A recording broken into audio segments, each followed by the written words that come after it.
Ano yan? Araw-araw mong ginagawa? Tingin niya ako.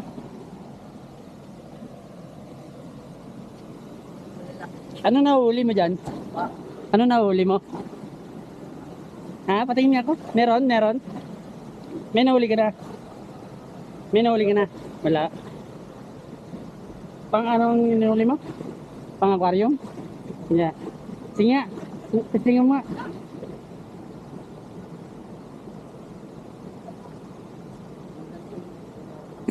Ganyan lang ginagawa mo. Pausog ako doon ako sa kabila.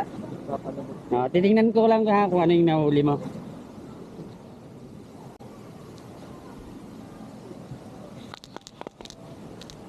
Ganyan lang ginagawa mo. Pang aquarium yan? Magagandang isda din. Anong ginagawa mo dyan pag nahuli mo, binibenta mo? Hindi, sa'yo lang. Galing. Pero, lagi mo nang ginagawa yan. Nakakahuli ka. Lumalaki din yung mga isda na yan. Ano yung, sa mga inalagaan mo, ano yung mga isda na nakuha mo? Baka yung kinakain na isda. Ha? Kinakain?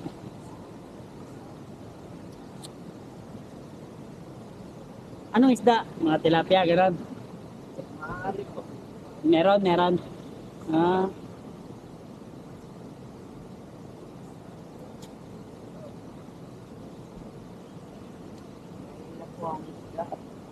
Oo, mailap.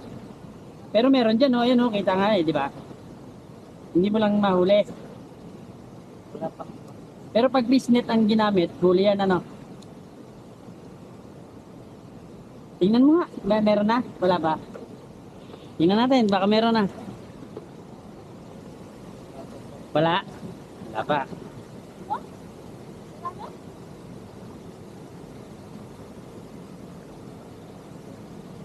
Ano pangalan mo? Ano pangalan mo? Denver. Denver. Anong ilang taong ka na? Nag-aaral ka? Kayo po. Taga dyan na ako sa Phase 4. Mga bagong tira kami dyan.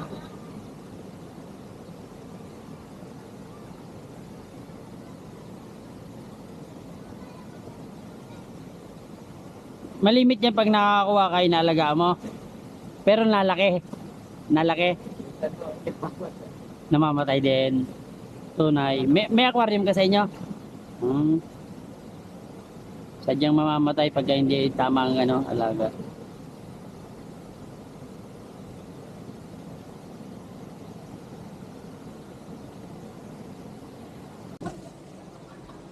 Yan, ito yung huli nyo. Ito, anong isda yan? Papaitan. Papaitan? Parang May ano pala, ngayon ko lang nalaman na may ano pala isdang papaitan. Yan o, nakikita nyo ba guys? Yan. So sige, ano lang natin siya next. Hanapin natin yung mga gandang huli niya.